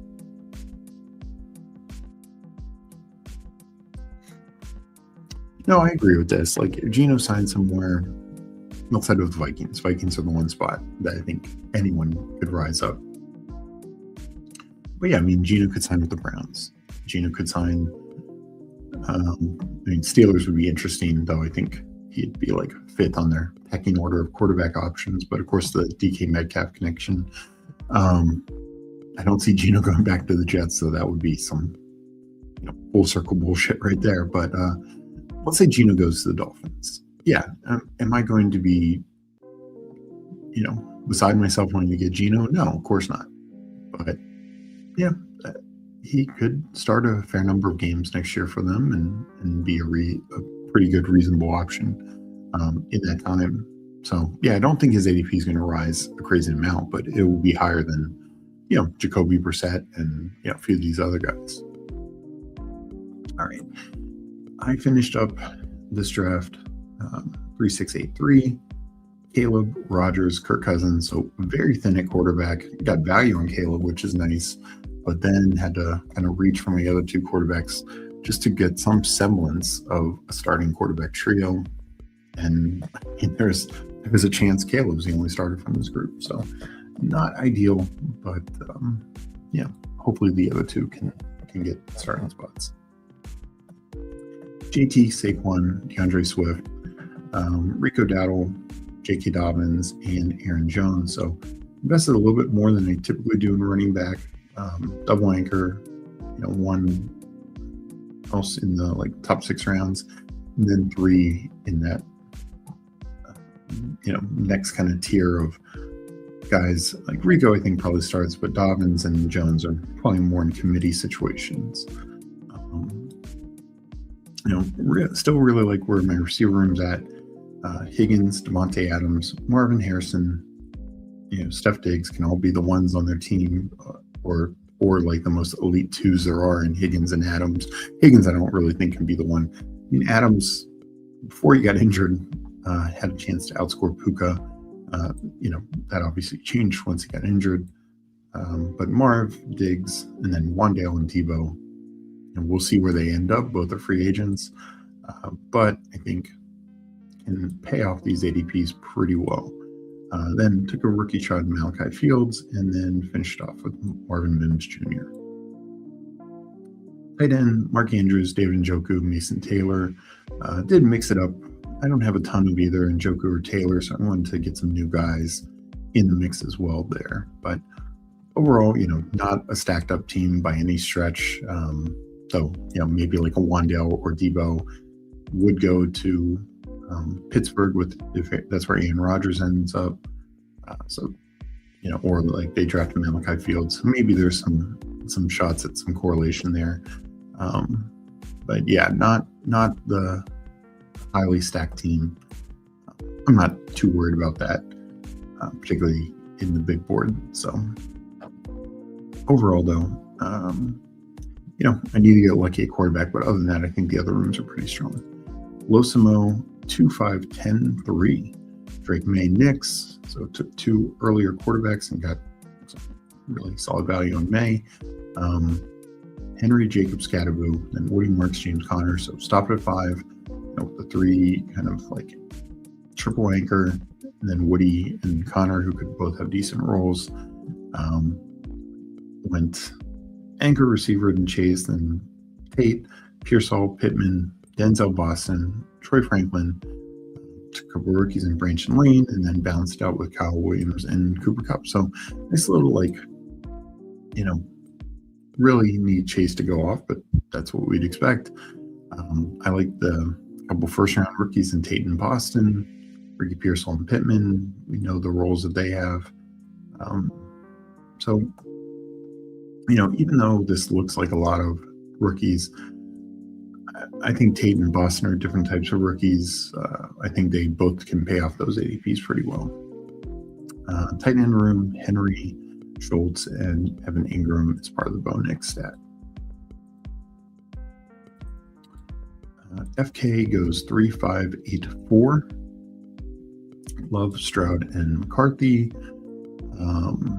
Achane, Bucky Irving, Emmett Johnson, Rashard White, Isaiah Davis. And then London, Jameson Williams, Christian Watson, DK Metcalf. So, really strong group in here, taking on Myers and then even Reed.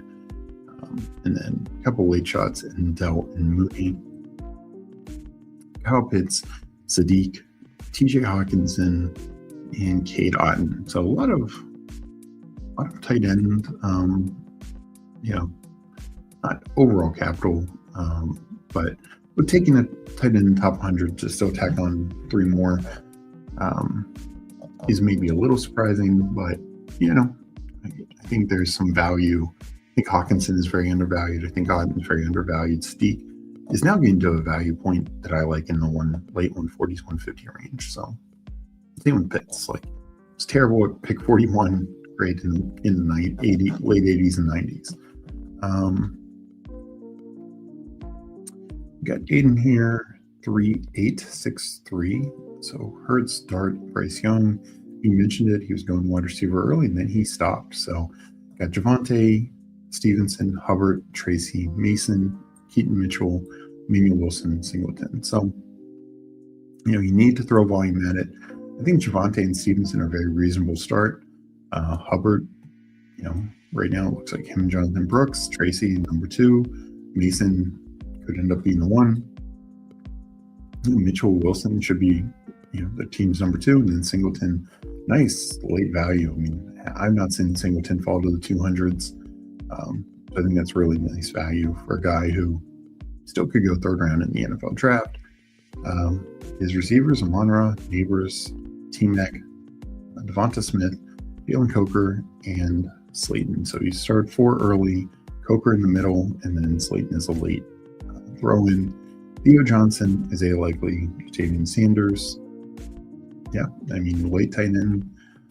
Theo kind of locked into his role, Likely, as we talked about before. Plenty of places that he can return really good value. And then JT Sanders, as long as it's not Carolina, JT Sanders could have some value. And we had JT and Degen as well. 2-8-8-2. That is a more unique build. Allen, Lawrence, Christian McCaffrey, Travis Etienne, Tony Pollard, Darren Price, and then 4 other running backs. So Taj Spears got potentially the whole Tennessee backfield. Ray Davis, Jordan James, Quint Allen. So kind of like, handcuffed. 3 situations. It's definitely interesting. Jacksonville's a little different because if Etienne's back, Tootin's also a factor. But I don't hate mixing that in as well. And I really like Jatarian Price. It's definitely a lot of capital running back, but running back is to me the most important position. And you're not the net receiver, and yeah, that's why I figured you went early tight end. So McBride and Strange easily can stop there too. Allen and Lawrence can stop there too. And your receivers, this is where you had to throw volume because you didn't take any early. But BTJ, Parker Washington, all part of a stack. Khalil Shakir, Tyreek Hill, Jerry Jeudy, Elijah Surratt, Trey Harris, Cam Coleman, also part of a stack. you need some things to go right. Tyreek to be okay, get a solid landing spot, rookie to pay off, etc. But overall, I think you're kind of looking like I locked up these running back rooms, also Jadarian Price, also Ray Davis is part of like this Buffalo stack. Most weeks I should get one of these Jacksonville receivers to go off. A lot of weeks Shakir can be worthy of a wide receiver 3.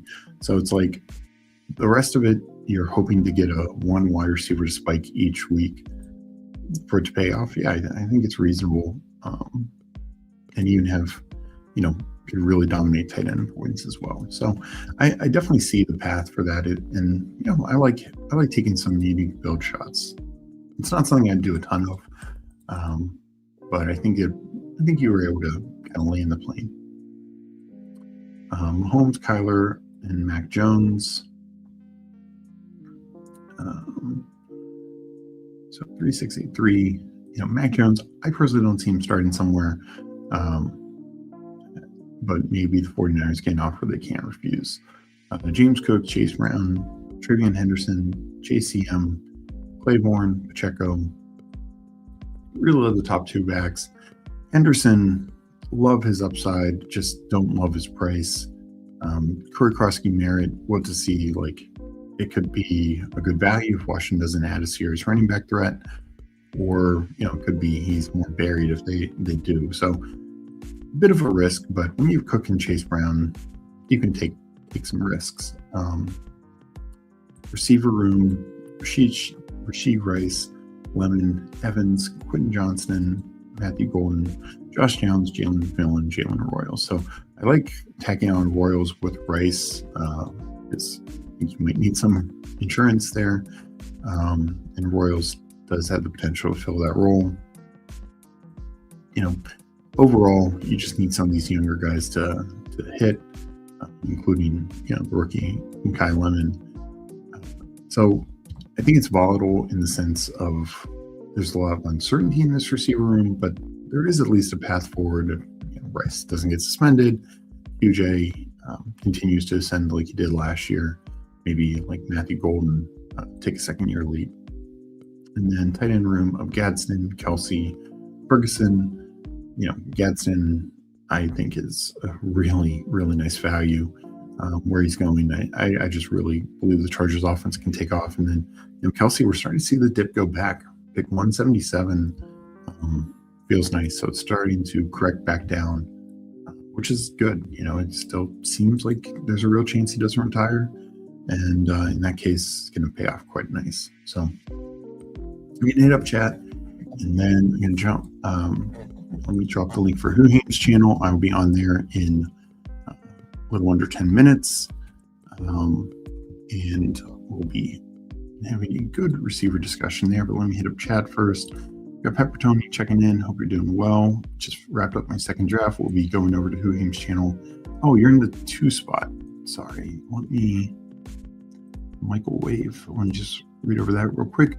4574. So Purdy, Ward, and then with some uncertainty here, taking 4th quarterbacks like Penix and Sanders. I don't hate 20-round build. 5 running backs, hit 4 early, and then Charbonnet late. So have the Seattle room once Charbonnet gets back. Gibbs, Hall, and Harvey. Terry McLaurin, Michael Wilson, Alec Pierce, DJ Moore, Juwan Jennings, DK, part of a stack. Tesla. I like this receiver room. I mean, generally with starting, as much as I like Terry McLaurin and guys like Pittman and I think Moore and Jennings could end up with good landing spots. When started pick 50, I probably generally would tack on an 8th receiver. But I do see you Kittle here, so kind of took some Kittle insurance with Tonjes and in a 4th tight end. I think it's still probably, with having Goddard as like your safety tight end, I think I would probably go the San Francisco duo and Goddard, and that Chig pick, just throw in another 8th receiver, just because there's enough uncertainty here with free agents, trades, second-year guys, but I like the receivers overall in the room. Do worry about Wilson's price. I think Wilson's fine, but he probably should be more like why is Michael? I know he had a better year than Pittman, but why is Pittman and DJ Moore going in the 90s, but Michael Wilson is going 70s? I just think he's a little mispriced, but if he does anything near last year, he can pay it off. All right, let me finish up chat and send you over to Huhaim's channel, where we will be talking wide receiver 2's effect on wide receiver 1's. I think you have a pretty good discussion on that. So this is Huhaim's channel, WFER Omega. Are we thinking any big name running backs actually leave their teams now? I think it all depends on, and Huhaim kind of said, are the Jets trying to tag and trade Breece Hall? That's not going to be easy. Is it just a threat? I think Breece Hall is the most alive to leave. I don't think Walker leaves. I think ETN, I know others differ. I think it's 60-40. I think he stays. That's my lean. I think they really want him. I think Cohen wants him. You're the best. Still reviewing until last minute. Yeah. I agree. Seeing bullish market for RBs considering the class subpar, but so many teams looking to be moving on. Maybe tough sell. I think we're going to see more movement. Dowdle, maybe Javonte. Those types of backs. You're worried about Daniel Jeremiah mocking Zeke to the Chargers. He's gotten the Chargers draft or starting rate 4 years running. Yeah, that is weird. I would be surprised if Zeke is Charger. I know they have, they're trying to maximize Herbert, but that just doesn't feel the way to do it. Appreciate it, JT. I had fun drafting with you in chat as well. I'll be back, going on Huhaim's channel shortly, be on with Meg tonight at 9 p.m. on this channel, and then tomorrow I should be back in, probably be a little later tomorrow, more like 2 or 2:30. Thank you so much, and thanks to everyone for joining chat. Don't forget to like this episode on the way out. This is Huhaim's stream. I'll be on there in a few minutes. And leave a comment afterwards. That really helps us out as well. And thank you guys, everyone, for all the support. Catch you next time.